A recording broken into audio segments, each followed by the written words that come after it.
With your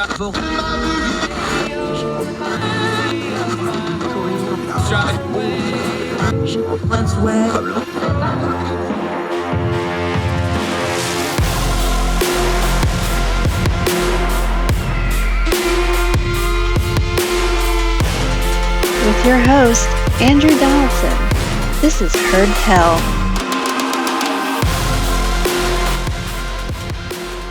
Welcome back to Heard Tell. Okay, we're going to talk some Congress. We always go to this guy, Eric Garcia. He is the congressional reporter for the Independent. Also got a great book out. We'll talk about that in a little bit. How are you, sir? Great to talk to you again. Doing all right. How you doing? I'm good. I'm a little worried about you and your job security because we did the State of the Union, but something that's not really getting reported much on, except I hear it from all the people that cover Congress. This Congress is doing nothing, and I thought that was a little bit of hyperbole, and then I went and looked at the Senate schedule. They're averaging one vote a day since they convened. One, and it's usually a procedure. There's literally nothing going on in Congress right now. This is amazing. There is the Senate is literally, I was talking with a friend of mine, it's like basically at the end of the year last year, they passed the omnibus, and then after theirs, they're like, okay, we did what we needed to do. Because like, if you remember, after Warnock won the runoff, Schumer said, we're just going to focus on judges. Like he was taking a page out of Mitch McConnell's book. But there just have mostly, as you said, been procedural votes. There was like a vote to confirm an assistant secretary or something, but there, and I think there was one for a judge, but it's not like, you know, the much to the chagrin of Democrats, the judicial confirmation assembly line hasn't been initiated. And conversely, there hasn't been a lot of movement on really anything else. And then meanwhile, on the House side, and we can talk about the House later, Kevin has basically had to do a bunch of performative votes, I think it's fair to call them, to appease the gremlins in his conference. So yeah, they just haven't gotten anything done. What? Look, I'm all for gridlock because you can't screw anything up if you're not doing anything at all. But this is really remarkable stuff. Now, we knew some of this was going to happen because it's such a thin majority. You know, Yes. Even though the Democrats have the Senate, they have a slim majority also. So we knew some of this was baked into the cake. But this is really amazing for the start of a presidential election cycle. And let's all be honest, all the House members start running right around December. So they've got about, 8-9 months until they start running again. There's no sense of urgency. I know how much. Give me the ratio, though. How much of this is the gridlock of the situation? How much of it is leadership not knowing how to handle it and move the minutia of the Senate and the House? So I would say it's about a hybrid. I would say it's about 60-40. Part of it is, as you said, it's that they have, because on the Senate side, there's a 51-49 split. So there's that. And not counting the fact that Kirsten Sinema basically became an independent. She still caucuses with the Democrats, but she's friendly with a lot of Republicans and votes for them sometimes. On the House side, the Republicans have a 10-seat majority that's going to become a 9-seat majority after a special election in Virginia. So part of it is just handling these very, very slim majorities. The other part of it is that they just did it is that on the Senate side, they hadn't sorted out their committees until like not this last week, but the week before. Because what happened is Eric Schmidt, the new senator from Missouri, wanted to be on Judiciary with Greitens, and then they didn't give it to him. So he wound up going on Veterans Armed Services, and then Hawley went off Armed Services. So they've just been playing musical chairs because Republicans have one less seat. And then on the House side, they had trouble with sorting through committees because McCarthy, let's be honest, he wanted revenge after they kicked off Marjorie Taylor Greene and Paul Gosar. So there was a lot of back and forth on committee sortings on that one. And on top of that, they had to organize these new committees on China, COVID and the weaponization committee. Yeah. Let's talk about that committee real quick. Eric Garcia joining us. There's been a lot of hubbub about it. Jim Jordan's heading it. Yes. What are they actually doing? Because everybody's got their opinions of it. You know, the Republicans are saying this is the hold accountable stuff. The Democrats are saying this is going to be a perpetual Benghazi hearing. What's the truth of it? What are they actually doing in the committees? And more to the point, how's Jim Jordan do? Look, Jim Jordan's wanted this power for a long time. He's angled for it. Now he's got Yes. it. What's he actually doing with it? So this is the thing that I've said about Jim Jordan. The reason why he didn't want to be Speaker of the House is that being the guy in the chair is very different from being a bomb thrower, which is what he's been through the majority of his career. John Boehner used to call him a legislative terrorist. But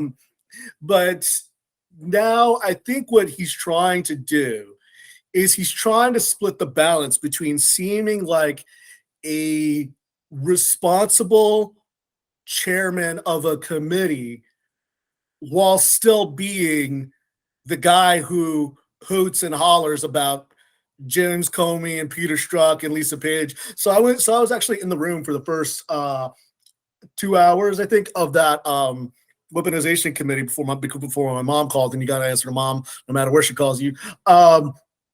And so what basically they did is that they had this opening panel with Chuck Grassley, Ron Johnson, Jamie Raskin, and Tulsi Gabbard of all people. And basically Johnson and Grassley complained that the federal government was interfering with their FBI, with their investigation into the Biden family, and Tulsi Gabbard just went on to a whole tirade about how people were mean to her about and said that she was a Russian agent. It really just kind of, and a lot of it was, moaning and a lot of other things about the Twitter files and Elon Musk. So really the question, and I said this, my takeaway from it was the difficulty, I think, for a lot of Republicans on that committee is making the things that they care about seem like it's stuff that other people should care about. And that's really been the difficult thing. It has, but so far it hasn't necessarily, and given it's just the first week, so it hasn't produced the fruit, and it hasn't led to, the kind of wall-to-wall marquee headlines that I think Jim Jordan and Kevin McCarthy wanted it to have. Yeah, I'm part of that, Eric Garcia. This is not the January 6th committee. This is a fully staffed committee with both sides. The names on the Democratic side, for people that don't know, other than Debbie Wasserman Schultz, who headed up the DNC, so she has a little bit probably more of a national profile. Guys like Jerry Conley, Sylvia Grace, Linda Sanchez, these aren't big-time names. These are people that know how to do committees, though. There's pushback on this thing. There is by the way, Jordan's actually doing a pretty good job with fair time as far as the committee members go. Obviously, the witnesses are going to slant, but he's playing it straight with the committee members. He's doing his job in that regard. But that also means they're getting pretty close to equal time on this thing. I'm just looking at it from the outside, so I'm like, yeah, I know Macy and Gates and Stefanik's on these committees. Is there any way an outside observer is not just going to look at this and see it as a wash? Yeah, that's the other thing is so Jerry Connolly and Dan Goldman had, I think, some of the best questioning on the Democratic side. I think that Stacey Plaskett, who's the ranking Democrat, had pretty much had some good questioning and had a pretty strong opening statement. So the fact that so as you said, again, because this is a very narrow, because Republicans have a very narrow majority, it's not like they have a bunch of committee members who can just overwhelm the Democrats. That leads, like you said, to it kind of just people seeing this as basically a break even. And Goldman had a pretty interesting exchange with Jordan. I'm sure, it made the rounds on the internet. And for those who don't know, Dan Goldman was the head attorney during the first impeachment for Trump with the Ukraine stuff. So as you said, it was at the end of the day, I kind of walked away from it feeling like this didn't move the needle either one way or the other. Yeah, I agree with that. And the other problem you got is, and I've asked people this question, I still haven't got a good answer. Is like Jim Jordan's the guy who's like, I'm not going to answer any subpoenas. Why is anybody getting subpoenaed this thing? Their first opening statement going to be, well, you didn't answer your subpoena. Why do I got to answer my subpoena? And I think that's going to kind of be the doom loop that this thing's going to get into, other than just the sound bites and the partisanship that's going to come out of it of what they're going to. I don't think anybody outside of that's really going to get any traction on this. Is that a fair way to look at it? It is a fair way to look at it. I think, again, because of the fact that he didn't answer subpoenas on the January 6th committee, he didn't, and he's basically kind of thumbed his nose at it. That has kind of led to him. That could actually kind of backfire on him. Incidentally enough, the funny thing about that oversight committee, about that weaponization committee, is yes, you got your Gates and your Stefanik's and all that. It was not as much of a circus as the oversight committee hearing the day before, which was a debacle. And I think that Kevin is probably regretting and I should say, James Comer is a pretty, evenly, fair-handed guy, and Jamie Raskin, from what I understand, likes him, and when I've talked to them, they get along. But I think that Kevin is regretting putting Marjorie Taylor Greene on that committee. Yeah. So that hearing was much more of a debacle. So.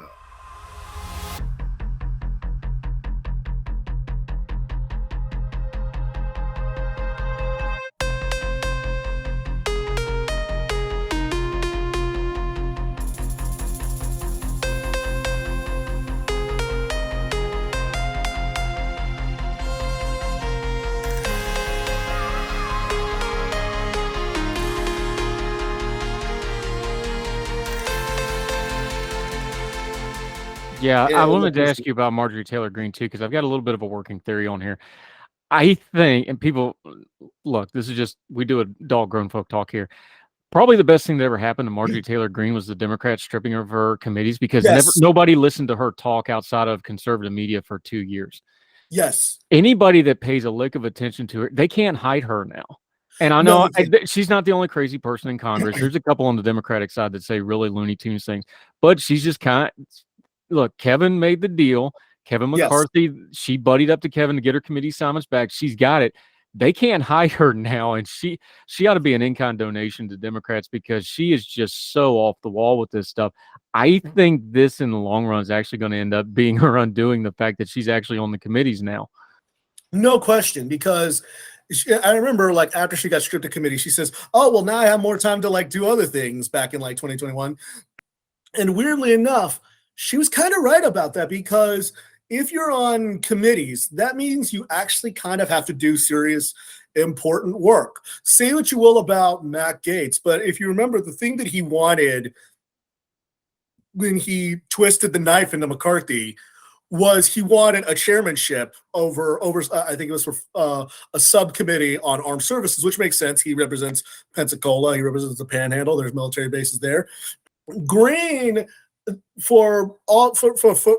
doesn't have those same interests. It's not like she necessarily wants to, get something through across the finish line on education or government reform or things like that. She's just going to be, I think, fair to say, peacocking on these committees, and then these things are going to go viral. These things are going to go. These things are going to make the round on the internet. And incidentally enough, ironically enough, the person she's now on the committee, that she's on, oversight. She's now going toe to toe with AOC, which, criticisms of her aside, and there are plenty of criticisms I've made criticisms of her. She's a good questioner in these hearings, and she doesn't peacock. So it probably might be their undoing. And as I said, Kevin might come to regret putting her on oversight, because she's going to be asking about the Twitter files and Elon Musk and, COVID oranges. And she's also on the COVID oranges committee as well. So that's going to be another thing. Yeah, Eric Garcia joins us. Okay, we've been beating up on the Republicans. Let's talk Democrats for a second. Sure. Chuck Schumer hadn't had a whole lot to do because they're waiting on the House to do anything. He does have two themes developing here. He's talking a lot about the debt limit, which all he's got to do is sit still, because they're going to pass a debt limit. Kevin painted himself on a quarter in there. So he's just waiting on that shoe to drop so he can hammer them. he is definitely just going to talk about China nonstop. This is all he's talking about now is China, China, China. He's got some simpatico with Mitch and the Republicans on this, so he can call it as a bipartisan issue. This is something that obviously the White House is going to be paying attention to. This is not, look, Chuck Schumer plans these things out. This is a theme. He's not going to get a whole lot of stuff from the House GOP, so he's just going to hammer this China stuff. Is that a fair way to assess where that's at? That is absolutely a fair assessment. And of course, with these unidentified objects, what was interesting, I'm sure you saw this on Saturday. Senator John Tester said that they found another object flying over the sky in Montana, and Tester put out a thing. And it was interesting when I saw it, and I interpreted it as, oh, Chuck's giving Tester, who hasn't made a decision about running yet, a little bit of breathing room. It is allowing him to kind of look like he's doing serious work. That's not to say that Tester is insincere, but it's allowing him to be seen as this, as keeping a monitor over this thing after another flying device came over the skies of Montana. That really stood out to me. And I was like, oh, Chuck Schumer's giving John Tester some breathing room.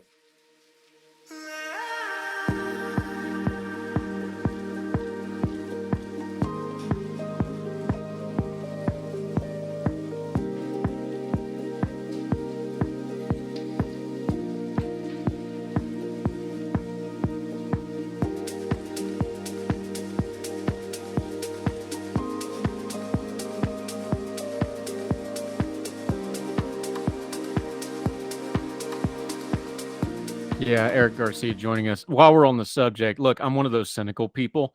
Yes. I'm very cynical about stuff. No, I don't believe in aliens. No, I don't believe in UFOs. Yes, I study history. I'm all for shooting down anything that encroaches on our airspace because that's a sovereignty issue. I also study history. This is not the first, last, or will be the last time our airspace has been violated by a foreign power. Let's be adults here for a second. You just mentioned it. There's a political aspect to all these unidentified things getting shot down. And my question, when something comes out like this, is not, why is it happening? My second question is, why are we hearing about it? Well, I've got a little bit of a theory that we're hearing about this because this GOP Congress came in saying they're going to cut the DOD budget. There is now wide-ranging reporting that Biden's budget proposals is going to have an increase in DOD spending. Gee, Wally Willikers, wouldn't you know that anything vaguely looking like a threat that the DOD can answer is getting a whole lot of press? Look, there's politics involved in these stories. Yeah, I mean, now take into account with the first balloon that we knew of, not this last week, but the previous week, that wasn't spotted by the DOD. That was spotted by people in Montana. But the fact that they shot down the device over the coast of the Carolinas, and the fact that that was interesting. That the fact that Admiral Kirby, John Kirby, who's the NSC spokesman, spent basically the entirety of the press briefing last week on Friday talking about it. Despite the fact the president's going to Poland to show solidarity with Ukraine, it does show that I think that the DOD and the Pentagon is absolutely trying to make the case that we can't make the cuts because I should also add, the House members of the House GOP are talking about this, but the Senate GOP is very much no, this is unacceptable. As soon as the balloon was shot down, Mitch McConnell said that the president can't cut his defense budget. He needs to increase the defense budget. Plenty of senators like Senator Roger Wicker, who's on armed services, I think he's the ranking member on armed services, said that that cutting defense spending is a no-go. So this is going to be the White House, Senate Republicans, and some House Democrats are basically telling the really right-wing conservatives, no, this ain't happening. You're not cutting the defense budget.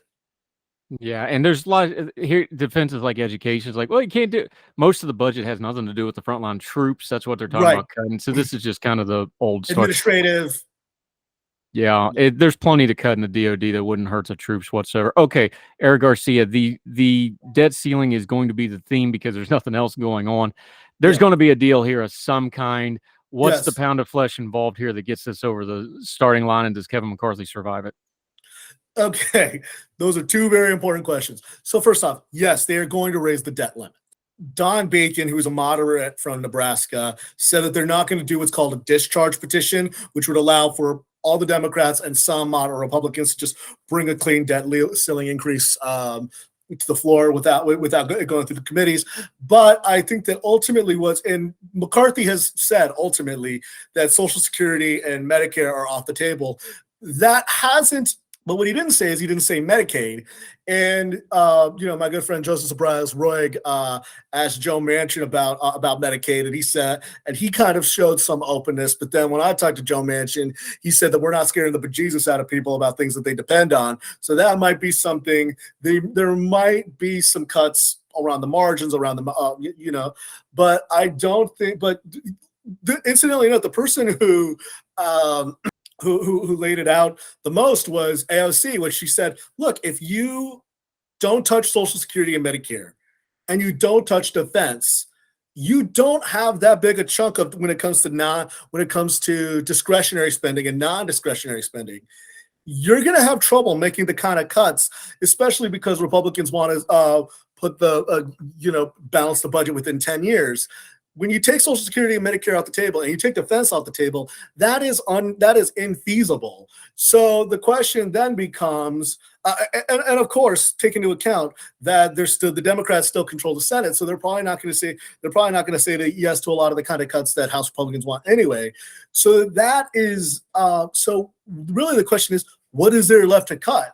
And then the question comes, will Kevin be able to get enough Republicans? Will he be able to follow the Hastert rule? And for those who don't know, the Hastert rule, named after an actual pedophile who went to prison, it means that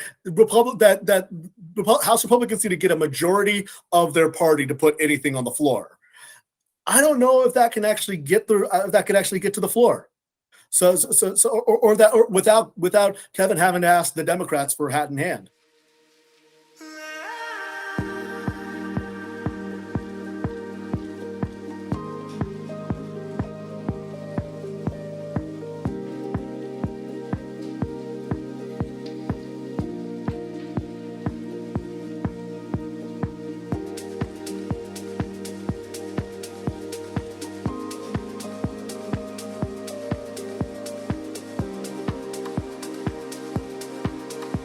Yeah, and both of those will be brutal to him and his own raucous caucus that he's trying to hold on to.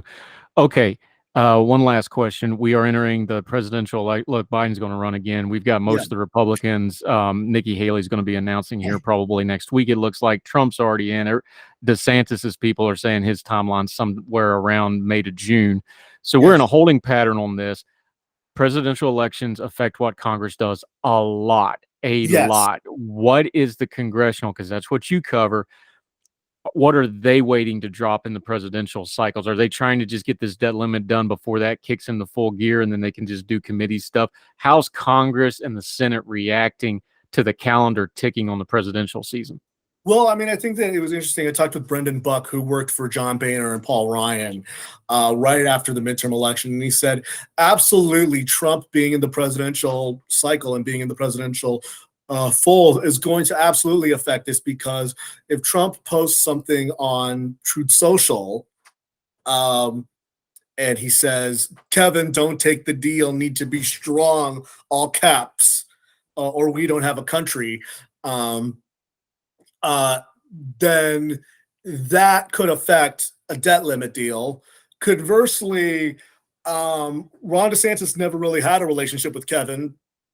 So I think that because he was part of the Freedom Caucus and all those folks when he was a member of Congress. So it absolutely does affect it. I think that I'm sure that McCarthy is definitely thinking about the fact that if Trump doesn't like a deal that they've done on, the budget or a continuing resolution or the debt limit, that he's going to have Marjorie Taylor Greene knocking on his door sometime soon, and it's not going to be pretty. Yeah, Eric Garcia. I'll ask you this because I did a Fox hit a couple of weeks ago, and they were asking about it. Like, he can go back on Twitter whenever he wants to, because I'm talking about Trump here, and Elon begged, borrowed, and tried to shame him into coming back already, and he hadn't yet. this True Social thing, he's supposed to wait 6 hours or whatever. It's got a regulatory problem. It may be going under before even then.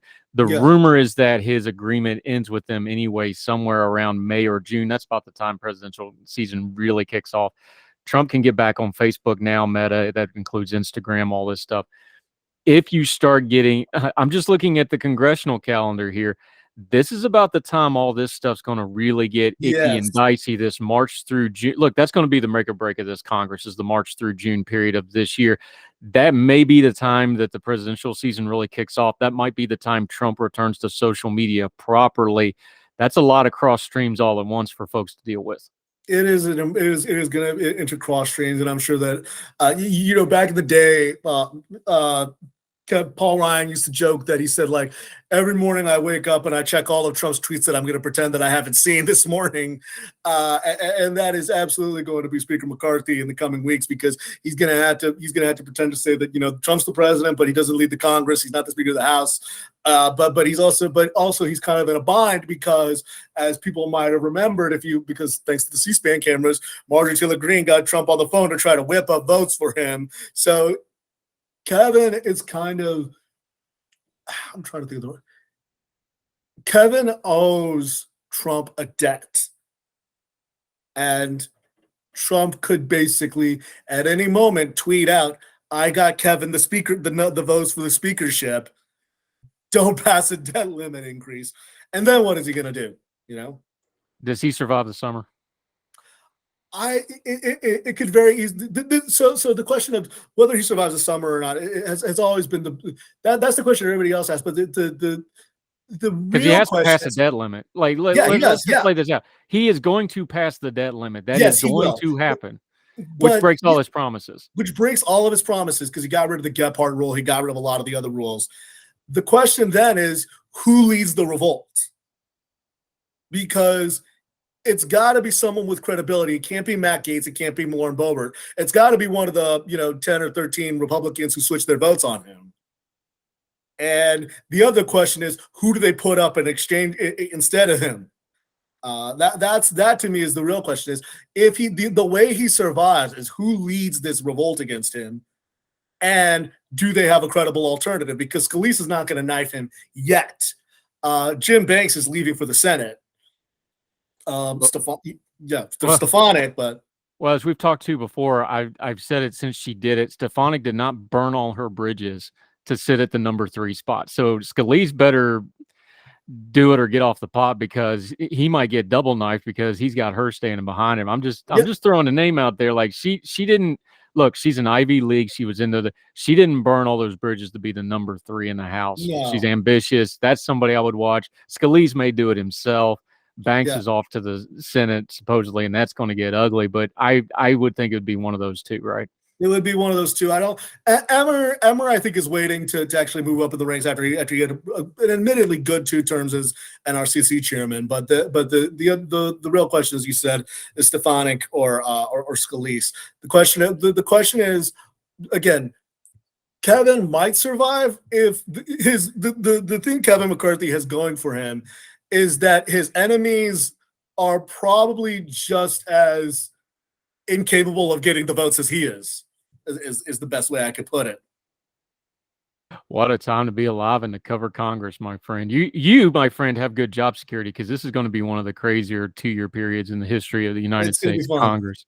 Eric Garcia, we always appreciate it. Let folks know where they can find and follow you. Promote the book. We didn't touch on it today, but you did an article a little while back on autism and the electroshock treatment that was just shocking. Make sure you mention that real quick for folks, where they can find your book, now out in paperback, and how they can follow you until we get you back on Heard Tell again. Yeah, right here, We're Not Broken, Change the Autism Conversation, available wherever you can get your books. You can get it on Amazon. You can get it at your local bookshop, online, IndieBound, whatever. You can also follow me on Twitter at Eric M. Garcia. I wrote an article for the Boston Globe about the fact that Congress finally passed legislation to allow for the end of electroshock therapy on autistic students. If that makes you go WTF, me too. So thank you very much. I always love being on the show. Yeah, you do great work. We'll talk to you soon. Keep your head down up there, brother. You keep them straight. All right. See you soon. See you, Eric.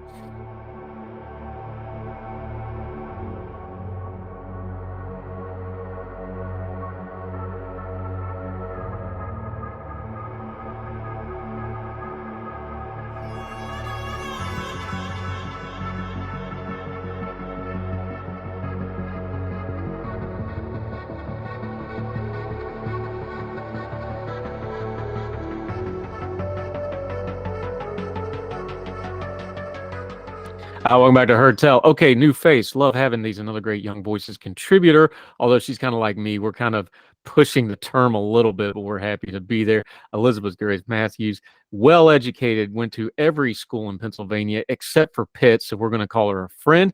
How are you, ma'am? Glad to see you. Great. Thank you so much for having me on. Thrilled to have you. She went to University of Pennsylvania, Penn State, St. Joe's.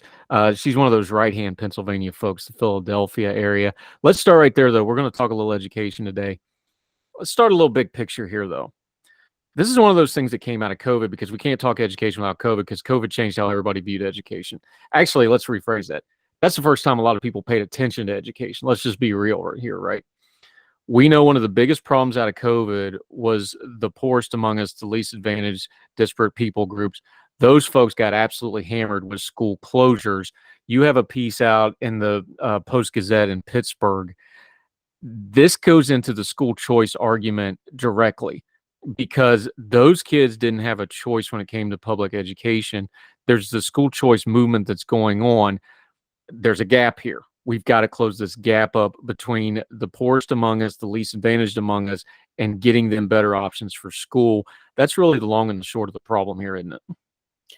Yes, it really is. And part of what I'm sort of talking about here is that the rest of us already have these options, and we always have. We are able to make choices about where we live. We're able to make choices about where we send our children to school. If we live in a place where we'd rather pay for private or parochial school than send our children to the public school. Some people homeschool, and more people are homeschooling than ever after COVID, because a lot of people were forced into homeschool during COVID. But those choices are really hard if you don't have the financial capacity to pay for school, or to live where you want, or have two incomes so that one of you can maybe work less. If you're a single parent, or if you just don't have the financial capacity or resources to move, it can be really, really tough. And you're sort of trapped in schools that maybe aren't performing the way that you wish they were. And that's why there's so many children that are on wait lists for scholarships in Philadelphia, where I'm from, as well as across the country. Yeah, so let's talk about this, because poverty is never going to go away. We're going to keep working on it, but that's always going to be a problem. There's always going to be the haves and the have-nots. You just laid it out. The people that have means, they already vote with their feet. They already have, look, there's a reason on the real estate websites, the number one thing looked at is school districts, right? It's a selling point for home. It's just the way it's always going to be. So how do we do this? There's no way to get into how do you do this without dispersing money. And when you're talking about public education, you're talking about tax dollars, you're talking about our money.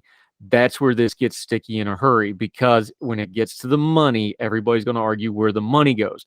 But there's no way around the money in this problem, is there?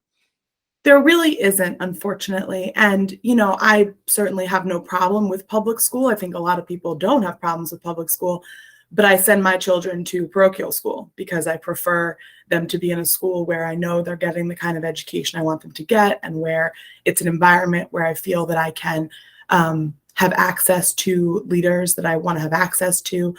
Some school districts, even if they're good ones, or even if they're okay ones, they are so big that some parents feel they're not heard, or they're not able, especially during COVID, to have their concerns brought to bear about schools being open or not. And so I think that for the students that are in the districts where it has been generations now of disinvestment and also misinvestment, right? So we're spending a good amount of money per student in some of the districts where the outcomes are the worst. And we're doing that despite the fact that more money doesn't always solve the problems, because it's not just how much money, it's the ways that we're using it or not to benefit students' outcomes. And so whether it's because they're smaller, or because there are other incentives for students to attend them based on scholarships, or because the parents that are getting their students into private or parochial schools are also bringing other resources to bear, it's really hard for the people that are the most stuck. And those are the people that need help the most. And so those are the ones for whom school choice, with either educational savings plans, or with tax credits to get scholarships to attend those schools can be the most helpful. Elizabeth Grace Matthews joining us. There's a class problem here too, not just a poor problem, because school choice, let's be honest here, it becomes a middle class and up debate because those are the people that can kind of afford to pay for private. So then it gets back into this thing with the poor. You covered in your piece about this. There is some cross politics to this. This is cutting across party lines. It's cutting across ideological lines in some areas, because wanting the best for your children is a universal concept.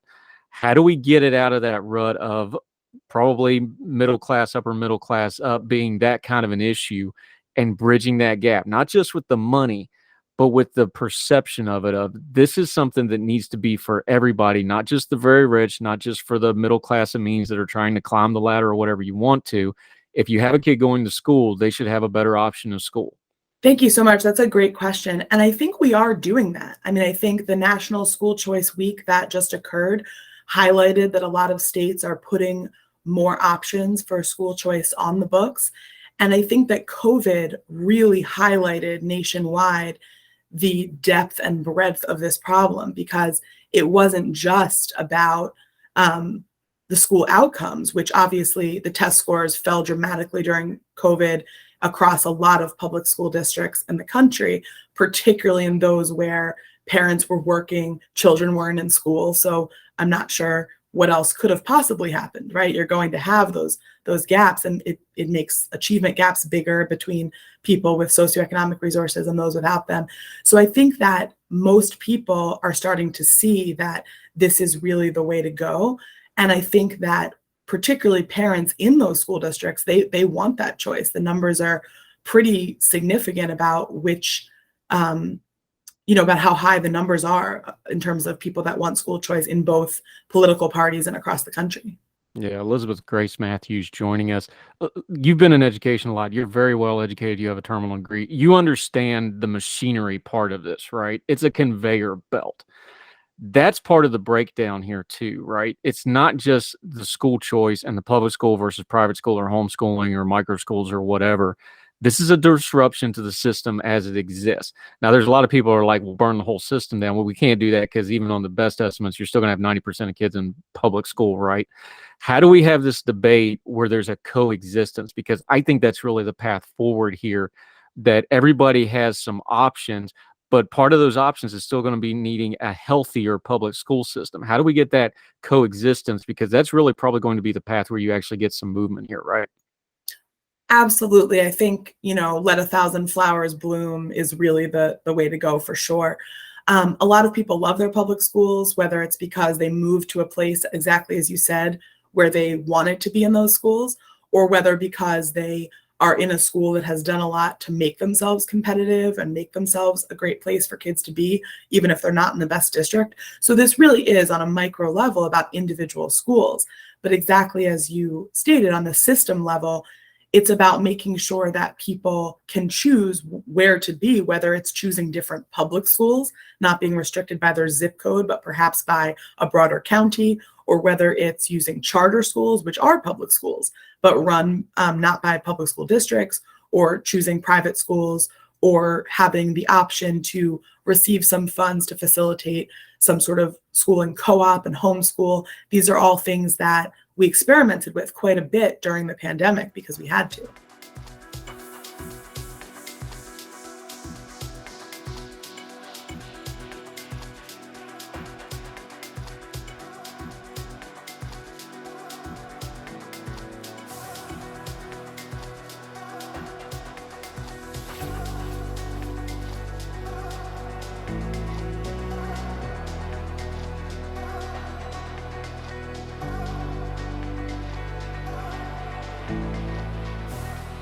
Yeah, there's another aspect to this too. Look, I went to both public and private schools. My children have gone to both. My youngest are in public schools because we're in a good school district. I had those options. I want everybody else to have those options.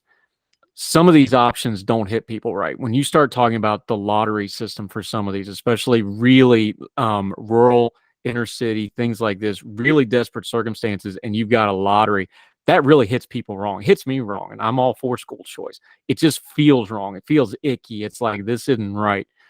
There's just slapping school choice on the problem isn't going to solve it. There's a lot of nuts and bolts to this. How do we get into the policy parts of this? Because you can have all the ideology in the world. If it's not implemented correctly, look, there's a lot of bad private schools out there too, right? How do we have the conversation of like, look, it's not enough to just use the terminology. We have to put the work in, whether it's a public school or a private school. There's a big accountability factor, because that's something else we learned in COVID too, is when people don't hold accountability, that's when you really start having problems with these education systems. Yeah, that's a great question. I think that the lottery systems, obviously it's great. Each kid that can get into a school that will give them better opportunities, that's great for that kid, but it still leaves a lot of kids behind. And, this is the situation that we're forced into in many places where there isn't universal school choice. There aren't vouchers or educational savings plans or ways for every parent to have that option. Right now in Philadelphia, we're spending way more than the average parochial school, at least, and some private schools spend per student. And yet the outcomes for public schools are not great. And so I think that giving parents access to actual funds, right, whether they want to live in a school district where they use those funds to go to their public school, which is fine, or whether they want to use those funds to pay for some other option. And I think in particular, some states, I believe Arizona is one, and there are definitely some others, also offer funds for the use of co-ops or of online options or things of that nature, which I think broadens the scope and possibilities for each family. So I do agree with you. I think there has to be universal access to funds. It can't just be, okay, one out of every 20 kids is going to get this opportunity and we'll call it a day. Yeah, Elizabeth Grace Matthews joining us. We were joking about it before we started. The numbers, people just roll their eyes at it, whether it's economics or politics or education or whatever. We're just numb to the numbers. So we can throw out all the stats in the world. I think the better path forward here, though, is telling some of the stories of these students. Because like we just said, the funding numbers, everybody, it's a massive amount of money and we're not getting a return on the investment. You just touched on it. The system is the system. The bureaucracy is the bureaucracy. How do we tell the story of these kids, both the success stories and the horror stories, to kind of get people re-engaged in the education system? Because I think what COVID showed was people are disengaged. They were disinterested in the entirety of the system. Once it affected their kids, now they got engaged. Shouldn't we be doing more storytelling of the actual students here, the ones that need a better school or the ones that are having successful school? I think that might be a better way policy forward, telling those stories than just throwing out raw numbers. Yes, I think that's definitely true. I think that, obviously this is a place where local journalism is super helpful in terms of people actually getting on the ground and telling stories of individuals. I remember back when I was in either college or high school, the documentary Waiting for Superman came out, and that was extremely powerful for a lot of people that care about this issue. My husband happened to grow up in the worst school district in the state of Ohio, and his parents were able to cobble together parochial school funds for 4 kids. But that's, they were able to do that, and it was really a struggle for them to do that. And a lot of people that grew up where he grew up, their parents didn't have that ability. And, my husband and I met at the University of Pennsylvania, and he's a lawyer, and those things are obviously because, he was able to do them, but it's also because he had the opportunity to do them, which a lot of people don't have. And as he's been involved in this work over the years, I know telling that story and telling the stories of others he knows in similar circumstances has been really powerful. Yeah, one of my good friends, grew up very poor, became a lawyer, but it wasn't because they were rich. It's because they, took student loans off their tail, worked their tail off, got some scholarships, and put themselves through school. Those kind of stories, though, I find education, and I wrote about this recently, I think education is one of those, like a lot of complex problems. We need a whole lot more all of the above than just the pet project fixes that we do more and more and more. How do we get to that place? How do we communicate this? Because there is a little bit of danger. We already touched on it. School choice is getting buzzwordy. and we're kind of losing it, and it's become a political viable thing. It raises a lot of money. Let's be honest here. How do we keep the focus on the goal of it going forward? Not just school choice, but education, student-centered education. How do we change our language and the communication of this thing going forward so that we keep moving the ball forward for the children, right? The thing that blows all this up anyway, but actually mean it when we say it. Yeah, I think that's a great point. And I think a lot of it is the fact that you're absolutely right. When we say education, people go deaf to it because some people care about it, some people don't. People care about it only when it affects their kids. When people don't care, they just move on from it. It's not a thing that affects everyone, right? Because some people feel, well, I already raised my kids, or I don't have kids, or whatever the case might be. But it really does affect everyone because it's also an economic issue and a socioeconomic, equality issue. And when I say equality, I don't mean everyone having the same amount of money. I mean everyone having the opportunity to make their lives what they want to make them. And, we have a knowledge economy now. We're about to have a post whatever the economy is that we had after the industrial economy. That's going away. We're going to have whatever the next thing we're going to call it is. And, in this technological knowledge economy that we have, we need people that are able to read, write, reason in ways that perhaps 50 years ago wasn't as necessary as it is now because of all the jobs that use skills that we no longer teach that have gone away. And so jobs that are going to be coming online are jobs that are going to require people to be able to have those skills of literacy and numeracy and reason. And these are things that we should all be worried about as a country.